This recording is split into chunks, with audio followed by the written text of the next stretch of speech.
오늘을 살아가는 묵상 시간입니다. 오늘 본문 말씀 신명기 12장 15절과 16절 말씀입니다. 그러나 내 하나님 여호와께서 내게 주신 복을 따라 각 성에서 내 마음에 원하는 대로 가축을 잡아 그 고기를 먹을 수 있나니 곧 정한 자나 부정한 자를 막론하고 노루나 사슴을 먹는 것 같이 먹으려니와 오직 그 피는 먹지 말고 물같이 땅에 쏟을 것이며. 자, 여러분, 우리가 하나님께 나아가려고 해도 도저히 자신이 없는 것은 우리는 유한하고 하나님은 무한하시기 때문에 도저히 하나님을 감당할 수 없다고 생각하는 겁니다. 우리가 얼마나 예배를 드리고 얼마나 헌신해야 하나님을 만족시켜 드릴 수 있을까요? 여러분, 하나님은 우리에게 그런 걱정하지 말고 하나님의 말씀대로 하나님의 예배를 하면 그것으로 충분하다 말씀하십니다. 우리가 이 세상에서 하나님의 축복을 받는 비결은 바로 하나님의 그 말씀에 순종하고 교회를 사랑하는 것입니다. 그러면 우리의 믿음이 아무리 부족해도 하나님은 우리를 기뻐하시고 축복하십니다. 이스라엘 백성들이 가나안 땅에 들어가면 분별해야 할 일들이 참 많이 있었습니다. 하나님께서 특히 종교와 관련해서 그들이 혼동하지 말아야 할 것들을 몇 가지 말씀하셨죠. 자, 그것이 오늘 본문의 말씀입니다. 오늘 15절 말씀에 우리의 먹을 것을 말씀하시죠. 우리가 이 말씀을 잘 이해하기 힘든 이유는 세상은 그동안 많이 바뀌었기 때문입니다. 이 고대에는 소나 짐승들을 숭배했기 때문에 이것들을 신성시했습니다. 그래서 옛날 사람들은 이런 짐승을 도살하지 못했죠. 그래서 소나 양과 같은 그 육류를 먹으려면 반드시 자신들의 그 신전에 가서 제사를 드리고 난 후에 고기를 먹어야 부정을 타지 않는다고 생각한 겁니다.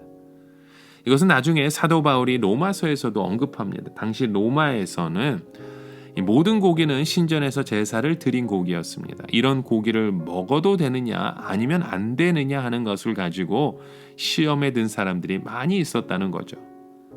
그래서 사도 바울도 그 고기를 가지고 신전에서 제사를 드리는 것을 보지 못하고 시장에서 그냥 샀다면 묻지 말고 먹어도 된다고 합니다. 그러나 그것조차도 양심에 꺼리는 사람은 먹지 말라고 얘기하죠.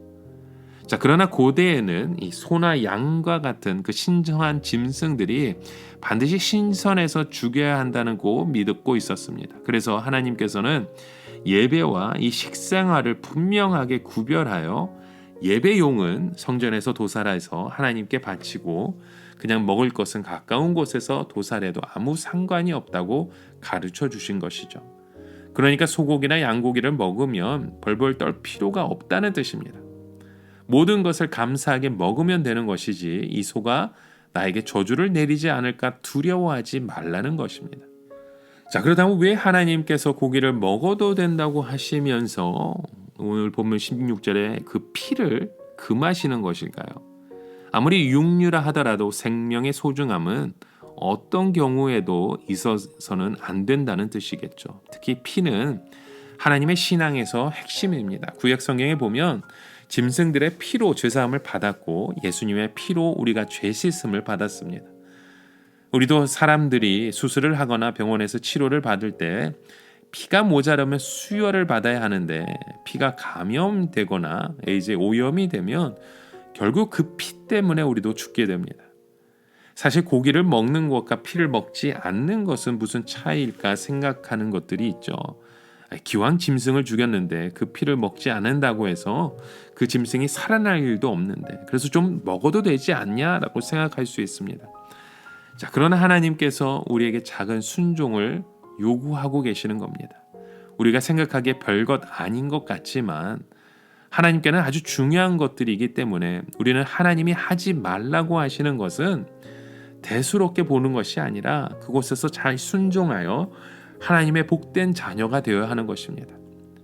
여러분, 대개 우리가 사소한 불순종들이 모여가며 큰 불순종이 되는 것을 우리는 느낍니다. 그 사실을 사람들이 너무나도 잘 잊고 있죠. 죄는 여러분 처음에는 너무 사소한 것에서부터 시작합니다. 그렇지만 우리를 점점 더 좋지 않은 곳으로 죄악된 삶으로 끌어가려고 하고 있죠. 그래서 우리가 신앙적으로 유익하지 않은 것은 아주 작은 것이라 하더라도 포기하고 끊어버리는 것이 좋습니다. 이방인들은 이스라엘 백성들을 이해하지 못했기 때문에 아주 이상하게 생각했습니다. 왜냐하면 이방인들은 짐승의 피가 몸에 좋다고 해서 그것을 마셨기 때문이에요.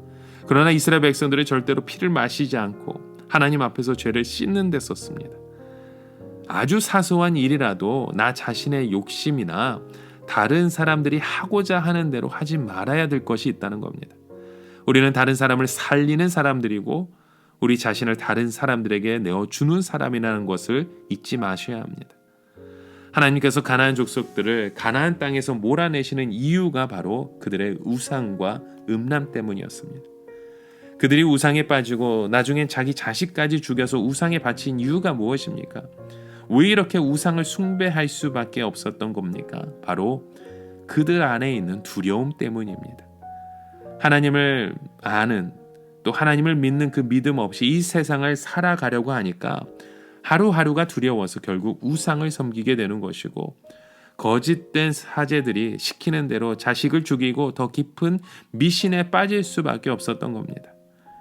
오늘 우리의 시대를 살아가는 사람들의 가장 큰 특징도 보면요, 바로 이런 두려움과 불안입니다. 또한 역시 하나님을 모르고 살아가기 때문이죠. 우리 인간은 하나님을 모르면 이 세상을 따라가게 됩니다. 세상에 종육된 자로서 우리가 사용될 수밖에 없는 것이죠. 하나님을 알고 믿고 있다면 여러분 이 미래에 대해서 불안해하거나 두려워할 필요 없습니다. 왜요? 우리에게는 빛이 있기 때문입니다. 우리는 더 이상 이 마귀의 속임수나 이 사탄의 저주가 통하지 않습니다. 하나님의 말씀이 우리에게 들리기 때문입니다. 여러분 이것이 바로 하나님을 아는 자들에게 주신 축복입니다. 오늘도 더욱더 이런 하나님의 그 충만한 빛 가운데 우리의 모든 그 악한 죄악들을 이기고 하나님의 그 축복의 통로로 쓰임 받을 수 있는 저와 여러분 되시길 주님의 이름으로 간절히 축원합니다. 함께 기도합니다. 하나님 아버지, 오늘도 우리의 삶 가운데 보여주신 하나님의 그 은혜, 그 축복의 충만한 빛 가운데 거하는 자녀 되기 원합니다. 오늘도 하나님 역사하여 주시고 우리의 그 우상들을 두려워하는 것이 아니라 이 세대를 두려워하는 것이 아니라 하나님 우리 가운데 빛되어 주시는 주님만을 바라보며 소망할 수 있는 오늘 하루의 여정 되게 하여 주시옵소서. 예수님의 이름으로 간절히 기도드립니다. 아멘.